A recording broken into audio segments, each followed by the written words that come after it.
खुलुमबाय लोगोफोर, गोजोन फुंबिलि बयनिसिमबो। नोंथांमोनखौ गोदान भिडिअ'आव आरो फिन खेबसेबाव बयखौबो बरायनाय बावहरग्रोनाय जाबाय। आं दिनै नोंथांमोननि सिगाङाव 29 मे 2025 मायथाइ एबा 14 जेठ दान 1432 मायथाइनि सानसेनि फानजामुथिखौ फरायथिनो लादों। आसा खालामो नोंथांमोनहा भिडिअ'खौ नायना मोजां मोनगोन। मेष राशि। नोंथाङा नेमफोरखौ मानिनो थाखाय बाध्य। बेयो मावथांखिफोराव गोबाव जाहोनो हागौ।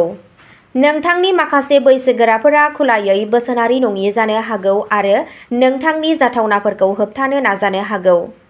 थोंजोङै सौग्रावलायनायनि सोलायै राजखान्थि आरो सोलोखौ बाहायनानै जिनिसफोरखौ सामलायनो नाजा। रांखान्थियारि थासारियाव थासारिया दिदोम थागोन। नोंथांनि नखरारि जिउआ मोजाङै सोलिबाय थागोन। जुदि नोंथाङा नोंथांनि गोजोन आरो सहायनायखौ लाखिनो हायो। नोंसोरनि गेजेराव माखासेया गावनि बिमानि सावस्रि थासारिया बाङाइ जालांनो हागौ, जाय जिंगानि जाहोन जानो हागौ। नोंथाङा बिखौ मोजाङै जोथोन लानांगोन। नोंथांनि दिनैनि खाफालगोनां दिगआ जादों सोनाब, खाफालगोनां अनजिमाया जादों 5 आरो खाफालगोनां गाबआ जादों गोथां गाब। वृषभ राशि। दिनै मावख'आव माखासे मख'जाथाव सोलायनाय जानो हागौ। बेयो नोंथांनि सानफ्रोमबोनि रुटिनखौबो गोहोम खोख्लैनो हागौ। नाथाय नोंथाङा जायखिजाया खामानि मावो बेनिफ्राय नोंथाङा थारैनो माखासे मुलाम्फा मोनगोन। नोंथाङा नोंथांनि फालांगियाव दावगानो खाबुफोरबो मोनगोन। बे साना लोगोफोरजों थाबायलांनो थाखाय मोजां। दिनै नोंथाङा माबा मोनसे गोदान सोलोंनो हागौ, जाय फैबाय थानाय समाव नोंथांनो गोबां मुलाम्फा लाबोगोन। जुदि गथ'फोरा गावसोरनि खामानिफोरखौ थि समावनो फोजोबनो नाजायो, अब्ला बिसोरजों गासैबो मोजाङै थांगोन। देवी दुर्गानि थानसालियाव घिउ बाथिखौ साव। मुलाम्फानि खाबुफोरा नोंथांनि लामायाव फैगोन। नोंथांनि दिनैनि खाफालगोनां दिगआ जादों सा, खाफालगोनां अनजिमाया जादों 6 आरो खाफालगोनां गाबआ जादों मैनि गाब। मिथुन राशि। मोनसे जिउराहायारि आरो राङारि बिथिङाव दिनै नोंथाङा एसे निराश जानो हागौ। नोंथांनि सुथुरफोरा नोंथांनि थाखाय जेंना सोमजिहोनो हागौ। नोंथांनि आयआ खमायनो हागौ आरो नोंथांनि रां थिसननाया दिदोम थाखोआव हाबनो हागौ। बे समाव फालांगिनि थाखाय दावबायनाया मोजां फिथाय होनो हायाबो जानो हागौ। नोंथाङा थाबैनो रां आर्जिनो थाखाय बिथांखिफोराव रां थिसननायनिफ्राय गोजानाव थानांगौ। लोगोफोरा हेफाजाब होनाय नङा, बेनिखाय रादाय होनायनि सिगां खेबनै साननाया मोजां जागोन। नोंथांनि गथ'फोरनि सावस्रिया जिंगानि जाहोन जानो हागौ। सावफाहामारि आरो गुबुन नाङै खरसाफोरा नोंथांनि दोनथुमनायखौ बाङाइ खालामनो हागौ। नोंथांनि दिनैनि खाफालगोनां दिगआ जादों सानजा, खाफालगोनां अनजिमाया जादों 2 आरो खाफालगोनां गाबआ जादों गलापि गाब। कर्क राशि। दिनै नोंथाङा नोंथांनि आखुखौ साबसिन खालामनो नाजागोन। नोंथाङा माखासे गोसोआरि लांदां मोनदांनो हागौ। दिनै नोंथाङा माखासे आयदाफोराव जिद्दि जानो हागौ, जाय नोंथांनि थाखाय खहा गोनां जानो हागौ। दिनै नोंथाङा रांनि आंखाल मोनदांनो हागौ।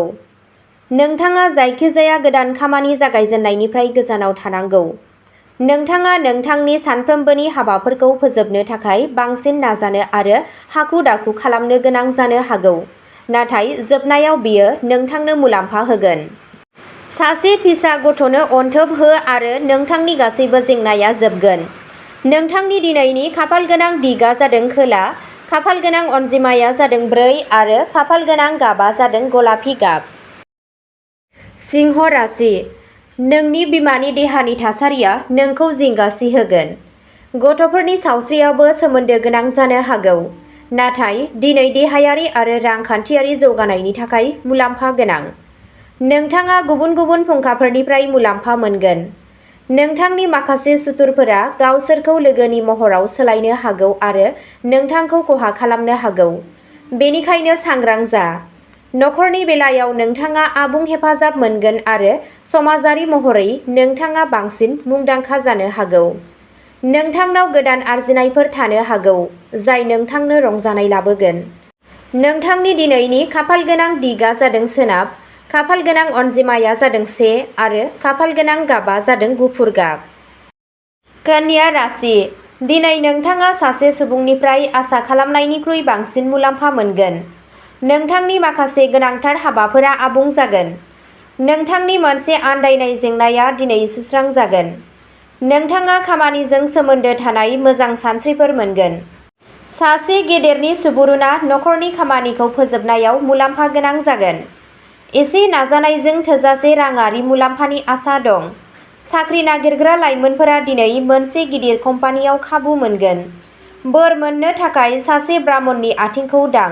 गुबुननिफ्राय मदद होनाया नोंथांनि जिउआव सोलिबाय थागोन। नोंथांनि दिनैनि खाफालगोनां दिगआ जादों सा, खाफालगोनां अनजिमाया जादों 9 आरो खाफालगोनां गाबआ जादों गोमो गाब। तुला राशि। बे समनि गेजेराव नोंथांनि फोथायथिया बांगोन आरो नोंथाङा मुंदांखा आरो सिनायथि मोनगोन। नोंथांनि बेरेखाफोरा खामानि मावै जागोन आरो नोंथाङा गोनांथार बिबानगिरिफोरनिफ्राय आबुं मदद मोनगोन। नोंथाङा नोंथांनि गासैबो नाजानायाव जाफुंसार जागोन आरो नोंथांनि माखासे हाबिलाफोरा जाफुंगोन। नोंथांनि जिउ लोगोरिजों सोमोन्दोआ गोजोनथाव जागोन, नाथाय नोंथांनि बाहागिफोरजों गोरोबलायै जानो हागौ। नोंथांनि गथ'फोरनि सावस्रिया गोजौ-गाहाय जानो हागौ। नोंथांनि सावस्रियाबो गोहोम खोख्लैनो हागौ, बेनिखायनो गावखौ बांद्राय जोथोन ला। नोंथांनि दिनैनि खाफालगोनां दिगआ जादों सानजा, खाफालगोनां अनजिमाया जादों 3 आरो खाफालगोनां गाबआ जादों गुफुर गाब। वृश्चिक राशि। दिनै नोंथाङा गावनि खरसाखौ सामलायनो नाजागोन। बेयो केमिकेल इन्जिनियारफोरनि थाखाय मोनसे गोमोथाव सान जागोन। नोंथाङा मानसिफोरनिफ्राय मदद मोनगोन। फैबाय थानाय समाव नोंथांनि हाबिलाफोरा बांनो हागौ होनना साननाय जादों। दिनै बयबो नोंथांनि बाथ्राफोरजों गोहोम खोख्लैजानाय नुगोन। नोंथाङा थाबैनो मोनसे गोदान बिबान मोननो हागौ। नोंथाङा धोरोमारि हाबाफारिफोराव गोसो होगोन। सावस्रिया साबसिन थागोन। दावफोरखौ आदार हो आरो नोंथांनि गासैबो लुबैनायफोरा जाफुंगोन। नोंथांनि दिनैनि खाफालगोनां दिगआ जादों खोला, खाफालगोनां अनजिमाया जादों 9 आरो खाफालगोनां गाबआ जादों गोथां गाब। धनु राशि। मोनसे जिउराहायारि आयदायाव दिनै मुलाम्फा गोनां जौगानाया जाथावना, जाय इयुनाव नोंथांनि थाखाय मोजां फिथाय होगोन। नोंथांनि माखासेखौ नोंथांनि सायख'नाय जायगायाव दैथायहरनो हागौ। फरायसाफोरा गावसोरनि नाजानायखौ साबजाथावै गोसो होनांगौ। रांखान्थियारि महरै नोंथाङा जौगालु थागोन आरो गोदान गोरोबथाफोरनिफ्रायबो मुलाम्फा जागोन। नोंथाङा नखर आरो लोगोफोरनिफ्राय मोजां मदद मोनगोन। बे बाथ्रानि गोख्रों इसारा दं दि हाबा जायै सुबुंफोरनि थाखाय जुलिनि घन्टाया थाबैनो रिंगोन। नोंथाङा बबेबा गोथार थावनियाव थांनो हागौ। नोंथांनि दिनैनि खाफालगोनां दिगआ जादों सोनाब, खाफालगोनां अनजिमाया जादों 5 आरो खाफालगोनां गाबआ जादों मैनि गाब। मकर राशि।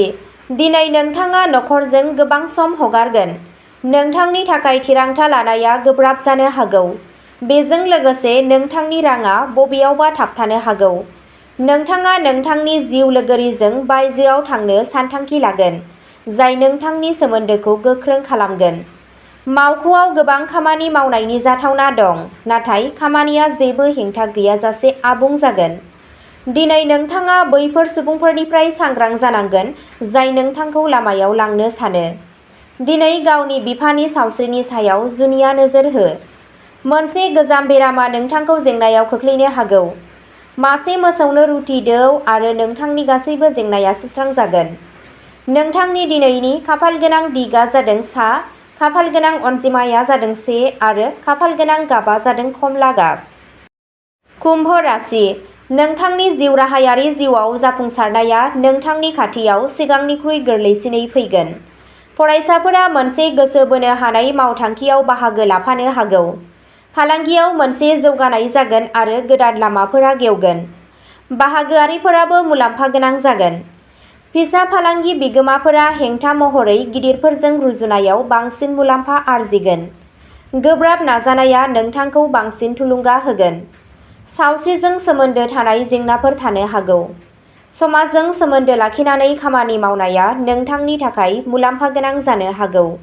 नोंथांनि दिनैनि खाफालगोनां दिगआ जादों सानजा, खाफालगोनां अनजिमाया जादों 3 आरो खाफालगोनां गाबआ जादों गोजा गाब। मीन राशि। दिनै नोंथाङा मावख'आव साबसिन खामानि मावनो नाजागोन। गोब्राब नाजानायजों नोंथाङा थारैनो नोंथांनि खामानियाव जाफुंसार जानो हागोन। दिनै नोंथाङा मोनसे फोरबोआव बाहागो लानो खाबु मोननो हागौ। नोंथाङा बिसोरजों नोंथांनि खुदियानि लोगोनि न'आव थांनो हागोन। बे साना बबेबा गुबुन हादोरनि कम्पानियाव मोगा-मोगि होनो थाखाय साबजाथाव। नोंथांनि जाफुंसारनाया रोखा जाबाय। न'आव जायखिजाया गोनांथार खामानिया दिनै गोरलैयैनो थि जागोन। नोंथाङा नोंथांनि बिबानफोरखौ मोजाङै मावफुंगोन। गायत्री मन्त्रखौ फराय आरो नोंथाङा थारैनो नोंथांनि खामानियाव जाफुंसार जानो हागोन। नोंथांनि दिनैनि खाफालगोनां दिगआ जादों खोला, खाफालगोनां अनजिमाया जादों 7 आरो खाफालगोनां गाबआ जादों फान्थाव गाब। अब्ला दिनैनि भिडिअ'आ एसेनोसै। नोंथांमोनहा बेबादिनो सानफ्रोमबोनि फानजामुथिखौ मिथिनो थाखाय चेनेलखौ साबस्क्राइब खालामनानै लादो आरो भिडिअ'खौ नायनानै मोजां मोनदोंब्ला अन्नानै लाइक, शेयार आरो कमेन्टबो खालामनानै होलांब्लानो जाबाय। गोजोन्थों।